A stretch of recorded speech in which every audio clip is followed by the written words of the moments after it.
हे राम। हाँ प्यारे मित्रों,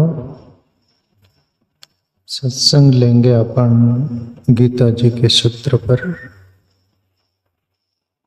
अध्याय 3, श्लोक 16वां 16। एवं प्रवृत्तितं चक्रम न अनुवर्तयेति ये अगाह्यु इंद्रियारामो मोगम पार्थ सज्जीविति। हे पार्थ, जो पुरुष इस लोक में इस प्रकार परंपरा से प्रचलित सृष्टि चक्र के अनुकूल नहीं बरतता, अर्थात अपने कर्तव्य का पालन नहीं करता, वह इंद्रियों के द्वारा भोगों में रमण करने वाला पापाई पुरुष व्यर्थ ही जीता है। भगवान श्री कृष्ण बोल रहे अर्जुन से, पार्थ एक एक बात हम समझे। हे पार्थ, जो पुरुष इस लोक में इस प्रकार परंपरा से प्रचलित सृष्टि चक्र के अनुकूल नहीं बरतता, ये सृष्टि चक्र जो कुदरत की रचना है, व्यवस्था है, जो विधान है, जो तथा उसके अंदर जो नहीं जीता, अन्यथा जो कोई जीता है, उसके लिए प्रभु श्री कृष्ण बोले, अर्थात अपने कर्तव्य का पालन नहीं करता, वह इंद्रियों के द्वारा भोगों में रमण करने वाला पापी पुरुष व्यर्थ ही जीता है। इंद्रियों के भोग जो होते हैं, उसमें लोलुप होकर जीवन जीने वाला, उसको प्रभु श्री कृष्ण पापाई पुरुष बोला, व्यर्थ ही जीता है। अभी प्रभु श्री कृष्ण जैसे बोलेंगे तो 100 बात की एक ही बात बोलते हो, उसमें एक ही बात में सब बात समाई हुई रहती। कभी भी ग्रेट लोग, मान लोग ज्यादा विस्तार नहीं बोलते, उनके पास टाइम नहीं होता, वो समझने के लिए हमको खोजना पड़ता है। तो प्यारे मित्रों, ये सृष्टि के अनुसार, प्रकृति कुदरत के अनुसार हम जैसे विपरीत जीते तो हम दुख को प्राप्त होते हैं, दुख भोगते हैं, हमारे जीवन में दुख रहता है, शांति नहीं रहती, वो सुख नहीं रहता, वो आनंद नहीं रहता। प्राकृतिक जीवन हमारा न होने के कारण, प्राकृतिक जीवन उसी का ही रह सकता है जो प्रकृति के साथ जीता है। आप अक्सरशा देखोगे प्राकृतिक लोग, देहाती लोग भी अभी शहर सिटी के मुताबिक हो गए, पर पहाड़ी जंगलों में रहने वाले लोग वो प्रकृति के साथ जीते, नेचुरली जीते हैं, कोई भी बनावटी नहीं कि अन्यथा नहीं। तो उनका जीवन इतना स्वस्थ रहता है, इतना सुखी रहता है, इतना प्रसन्न रहता है, छोटी छोटी बात पर वो खुश रहते हैं।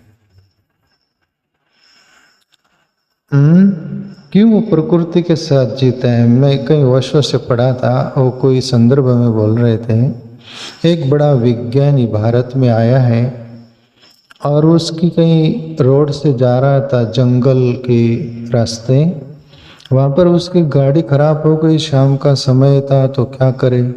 वहाँ पर एक देहाती प्रकृति के सानिध्य में रहने वाला एक छोटा सा किसान का घर था, खेत में गाड़ी खराब हो गई तो वो उनको बुलाया, आ जाओ, चाय पानी पिलाया, आदर किया, भोजन करवाया, बहुत आदर से कदर किया।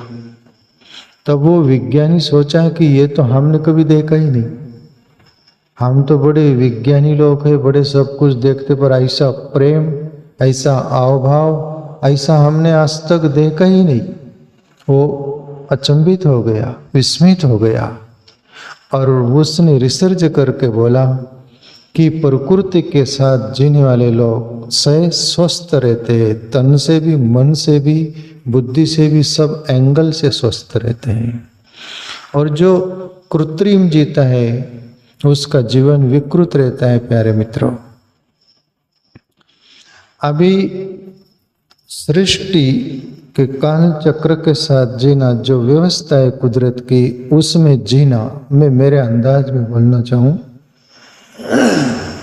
प्रभु श्री कृष्ण तो ये बोल दिए, क्या है पार्थ, जो पुरुष इस लोक में इस प्रकार परंपरा से प्रचलित सृष्टि चक्र के अनुकूल नहीं बरतता, तो वो न बरतने का अब ये कारण ये ले लो, हम प्रकृति के साथ न जीने से हमारा दुर्व्यवहार कैसे होता है। जैसे प्रकृति की व्यवस्था है,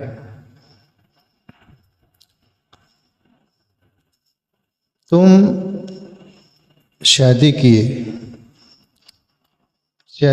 प्रकृति की व्यवस्था है, संतान उत्पत्ति के लिए आप ग्रस्त जीवन जिए, न कि वासनागत, न कि उसमें राग रख के, वो जीवन प्राकृतिक होगा। प्रभु श्री कृष्ण जैसे एक सूत्र में बोले, बलम बलवताम चाहम काम राग विवर्जितम धर्मा विरुद्ध भूति सुकाम, उसमें भरतृषभ, अर्जुन मनुष्य में मैं काम हूँ, पर मैं प्राकृतिक हूँ, मैं वासनागत नहीं, मैं राग रहित काम हूँ, शुद्ध हूँ, केवल संतान उत्पत्ति के लिए। यानी प्रकृति के साथ मैं छोटी छोटी बात गिना रहा हूँ।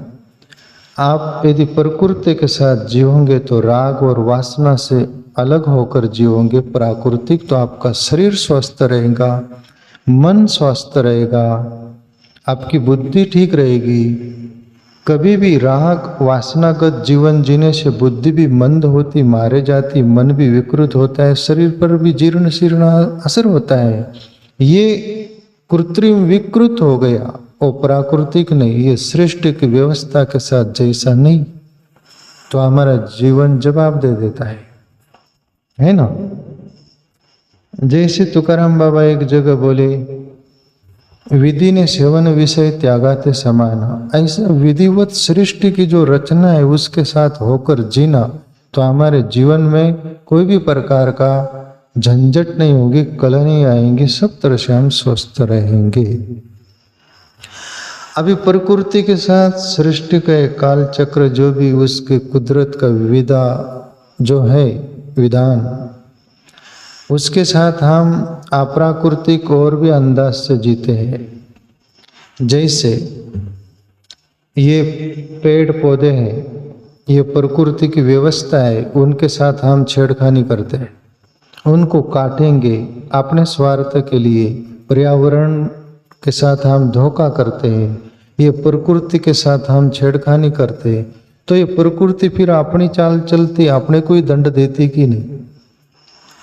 पेड़ पौधे काटोगे बारिश नहीं होगी, अनेक प्रकार का ऑक्सीजन पेड़ पौधे देते, तुमको स्वास्थ्य के लिए नहीं मिलेगा वो।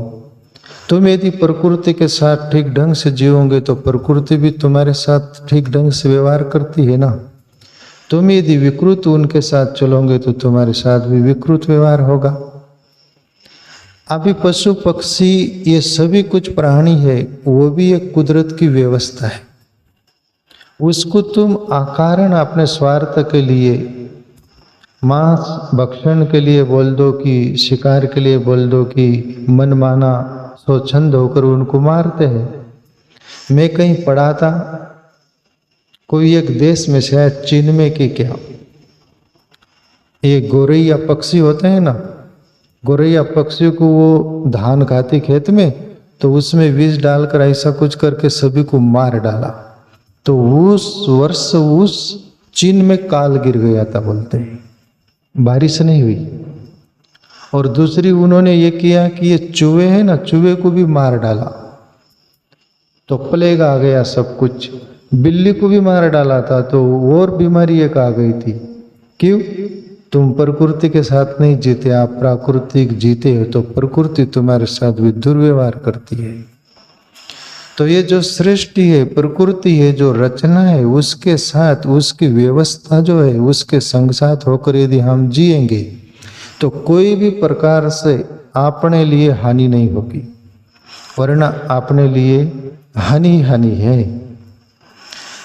अब दूसरा ले लो, ये भी विषय जीवन के है ना, ये सृष्टि पर चल रहे हैं तो सब प्रकृति के साथ जीने के साथ। आप पहले जमाना एक था, अपने दे के भी सब कुछ था, लोग किसानी करते थे, फसल आती थी, ये सेंद्रीय खत वगैरह जो पशुओं का जो खाद होता है ना, वो खेतों में डालना और उसी पर फसल लेना। तो आप भी वो धान खा रखे है कि नहीं? दाल भाजी, ज्वार बाजरा गेहूं सब कुछ, कितना मिठास था, कितना होता, आज है क्या? क्यों? हमने प्रकृति के साथ गलत व्यवहार किया। केमिकल अनेक प्रकार का, वो सब कृत्रिम, एक हमारे स्वार्थ के लिए सभी जमीन के साथ भी दुर्व्यवहार किया, सृष्टि के साथ, और उसकी जो व्यवस्था है पर्यावरण का जो है, उसके साथ भी हमने ज्यादती की। तो आज अतिवृष्टि अनावृष्टि होती है, अनेक प्रकार की बीमारी आती है, रोग सब आते हैं, सब प्रकार से तनाव है कि नहीं? ये क्यों? हम प्रकृतिस्थ नहीं जीते। प्रकृति का कितना साइलेंस वो है सब कुछ। हवा भी आएंगी तो तुमको डिस्टर्ब नहीं करेंगी, कुछ अति वेग भी आएगा तो उसका पीरियड रहता है वो, और बारिश भी होगी तो सही ढंग से बराबर उसकी व्यवस्था के अनुसार। धूप भी होंगी, हर कोई होंगी, उसके साथ हम हो पाते क्या? धूप काला हो तो एसी लगा देंगे, एसी लगा देंगे, वो अप्राकृतिक हुआ, यानी प्रकृति के साथ जीना नहीं। ये जो 3 ऋतु होते हैं, मानसून, समर, विंटर, ये 3 ऋतु होते, तो तीनों तुम्हारे शरीर के लिए उपयोगी है, पर तुम उसके साथ जिए क्या? उसके साथ जीना नहीं चाहते। धूप काले में एसी लगा दिया तो बीमारी के शिकार हो गए। क्यों? तुमने प्रकृति की व्यवस्था के साथ जीना चाहा नहीं, तुमने कृत्रिम अपनाया, अपने ढंग से जीना चाहे तो रोगग्रस्त हो गए। तो उसका कोई प्रकृति का कोई दोष, परमात्मा का दोष, किसी और व्यक्ति का दोष, तुम्हारा अपना दोष। हर एंगल से, ठंडी के दिन आते, ठंडी में भी हम गर्म एसी लगा लेते हैं, ठंड सहन नहीं करते, वो भी ऋतु है, वो भी प्रकृति की व्यवस्था है, तुम्हारे शरीर के लिए उपयोगी है। जैसी रचना ब्रह्मांड की वैसी तुम्हारे शरीर की है, तुमको उसके संग साथ होकर जीना चाहिए, ये कुदरत की व्यवस्था है। तुम जीते नहीं तो फिर दोष किसको दोगे? ये हम सृष्टि का विधान के साथ जीते ही नहीं। पर प्रभु श्री कृष्ण तो अपने एंगल से बोल रहे हैं, अपने ढंग से बोल रहे, पर आपके जो काम आ सके उसमें से लेकर अपने ढंग से अपन उसको समझे प्यारे मित्रों। तो प्रभु श्री कृष्ण बोल रहे हैं, पार्थ, जो पुरुष इस लोक में इस प्रकार परंपरा से प्रचलित सृष्टि चक्र के अनुकूल नहीं बरतता, अर्थात अपने कर्तव्य का पालन नहीं करता, वह इंद्रियों के द्वारा भोगों में रमण करने वाला पापाई पुरुष व्यर्थ ही जीता है। इंद्रियों के भोग, मनुष्य क्या करता है? 2 पैसे कमाता है, क्यों? एक सुख सुविधा चाहता है। सुख सुविधा क्यों चाहता है? उसके अंदर और कोई विचार है उसके? इंद्रियों के द्वारा सुख सुविधा जुटाकर, धन कमाकर, सभी कुछ उसमें वो अपना जीवन उंडेल देता है, डाल देता है, खो देता है, इंद्रियों के भोग में जीता है, और फिर वही उसके लिए सर्वे सर्वा हो जाता है। प्रभु श्री कृष्ण बोल रहे, अर्जुन, इंद्रियों के द्वारा भोगों में रमण करने वाला पापाई पुरुष व्यर्थ ही जीता है। तो प्यारे मित्रों, इंद्रिय प्रभु ने हमको दिया है ना, तो वो उसका सही इस्तेमाल के लिए दिया है, दुरुपयोग के लिए नहीं। परमात्मा ने हर कोई अपने को कुछ जो भी दिया है उसका सदुपयोग करिएगा। तो जीसस बोलते यीशु क्रिस्ट परमात्मा बोले जिसको देता है और वो उसको पचाने के काबिल होता है ना, उसको हजम करने का, उसकी कदर आदर करता है ना, तो प्रभु बोले उसको और देता है। और किसको देता है उसको पछता नहीं, उसके लायक नहीं तो फिर ले भी लेता है। तो प्यारे मित्रों, कुदरत ने हमें जो भी कुछ दिया है प्रकृति के साथ जीकर उसका सही इस्तेमाल करो। अपन हर बार दुरुपयोग करते हैं तो कुदरत जवाब देता है, दंड देता है। ये सूत्र का ये है। काफी अपने ढंग से ये जो ज्ञानी लोग भी ये बड़े, वो अपने ढंग से आर्त निकालते, मैं मेरे ढंग से निकाल रहा हूं जो मुझे समझे। हाँ,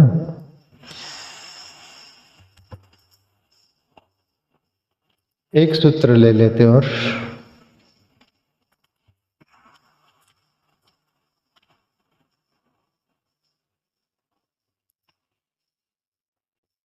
ये तु आत्मरति येव स्यात् आत्मतृप्तच्च मानवा आत्मनि एव च संतुष्ट तस्य कार्यम न विद्यते।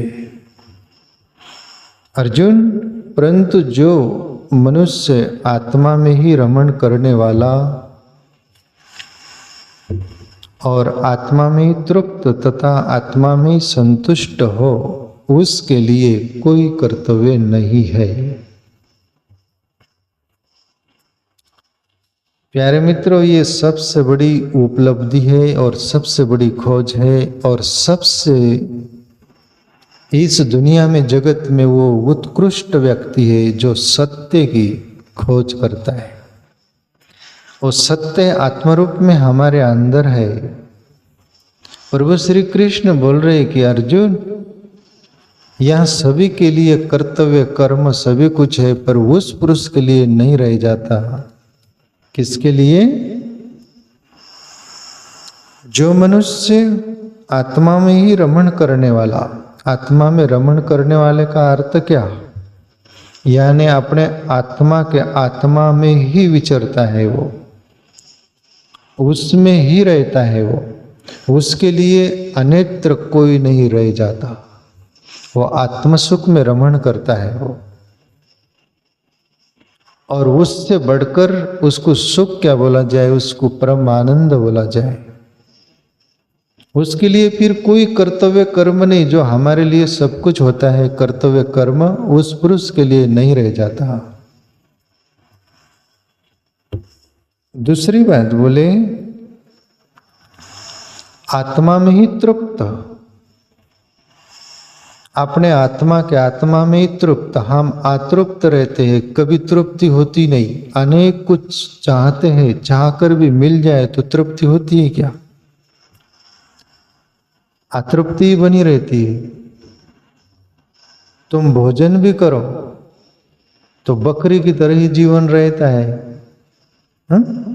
ये मन का स्वभाव क्या रहता है? अतृप्त ही रहता है। परमात्मा में ही एक तृप्त होता है। ये मन का स्वभाव वैसे जैसे एक राजा बकरी पाल रखा था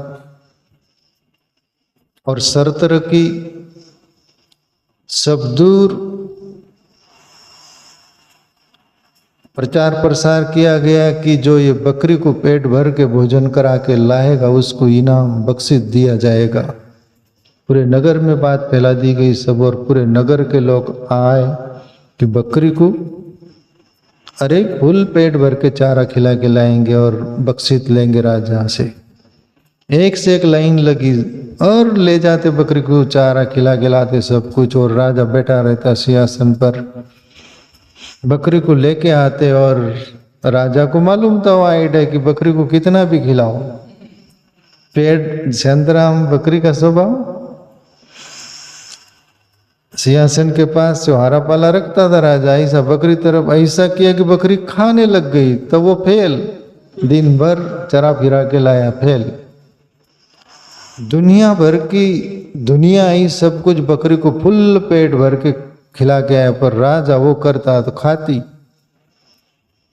तब लोग संताप गए कि ये क्या बात है, इतना पेट भर के खिलाए। ऐसा मन है बकरी का स्वभाव का, कितनी भी उसकी इच्छाएं वासना हो, कुछ मांग हो, सब कुछ वो तृप्त भी हो जाए तो दूसरी खड़ी कर लेता है। ये बकरी की तरह एक वाला तो भी खा लेंगे। ऐसा ही बूढ़ा भी रहेंगे, बूढ़ा भी हो जाएंगे, तब भी मनुष्य क्या चाहता है, मैं और जी लूं, डॉक्टर में बिताओ मेरे को। सब पूरा हो गया, अब जीने के लिए कुछ नहीं रह गया, फिर भी जीना चाहता है। ये आतृप्ति मन की है। शरीर जीर्ण शीर्ण हो जाता, मन जीर्ण शीर्ण नहीं होती। इंद्रियों की मांग रहती है। इंद्रिय मन को भी बोला गया 11वीं। तो प्यारे मित्रों, इसका तृप्ति स्थान है परमात्मा। ऐसे ये महापुरुष उस आत्म तत्व को खोजता है, उसमें ही रमण करता रहता है, उसमें ही तृप्त रहता है, उसमें ही संतुष्ट रहता है। उसके लिए कोई कर्तव्य नहीं है। प्यारे मित्रों, वो कर्तव्य के बाहर हो जाता है, उसके लिए कोई भी कर्तव्य नहीं रहता। तो प्यारे मित्रों, पहले जो अपन ने एक सूत्र सुना, सृष्टि के साथ प्रकृति के साथ जीना, उस अंदाज में हम हर एंगल से प्राकृतिक जीवन जीने का प्रयास करिएगा। शरीर स्वस्थ रहेगा, मन स्वस्थ रहेगा, बुद्धि स्वस्थ रहेगी, हमारा जीवन विकृत नहीं होगा। आज दुनिया में जितनी विकृति है, पहले जमाना कितना सादगीपूर्ण था। ये कृत्रिम कुछ भी साधन नहीं था। 10-5 लोग बैठे रहते थे, बातचीत करते थे, ये एक दूसरे का सुख दुख पूछा करते थे, भाईचारा रहता था, प्रेम रहता था। आज है कुटुंब में 10 लोग हो तो मोबाइल 10 होंगे, 10 चारों कोने में बैठे होंगे। वो बोलता है सुनना, हाँ, विकृत, प्रेम नहीं रह गया, भाव नहीं रह गया, एकता नहीं रह गई। सब कुछ जितना संसाधन हुआ उतना विकृत हुआ, जितना हमारा जीवन कृत्रिम हुआ उतना हम डिस्टर्ब हुए। और जितना प्राकृतिक जीवन होगा पहले जैसा था आज भी, तो वो सब तरह से स्वस्थ रहेंगे। तो वैसा अपन जीने का प्रयास करिएगा प्यारे मित्रों, प्राकृतिक। और दूसरा, ये आत्मा की बात, आपने आत्मा में ही रमण करना और अपने आत्मा में ही तृप्त रहना और संतुष्ट भी अपने आत्मा में ही रहना। सब तरह से फिर आपके लिए कोई कर्म नहीं रह जाएंगे महापुरुष की तरह। और जन्मजात वो संपदा हमें मिली है, ये महापुरुष उनको खोजा, सत्य को, आत्मा को हम भी खोज सकते। जन्मजात वो हमको मिला हुआ है, वो उधारी पर लेना नहीं पड़ता। इतना ही हमारे अंदर सांस हिम्मत नहीं रहती, वो संस्कार नहीं रहते। पर अच्छे संग करिएगा कोई संत महापुरुषों का और चल पड़िएगा।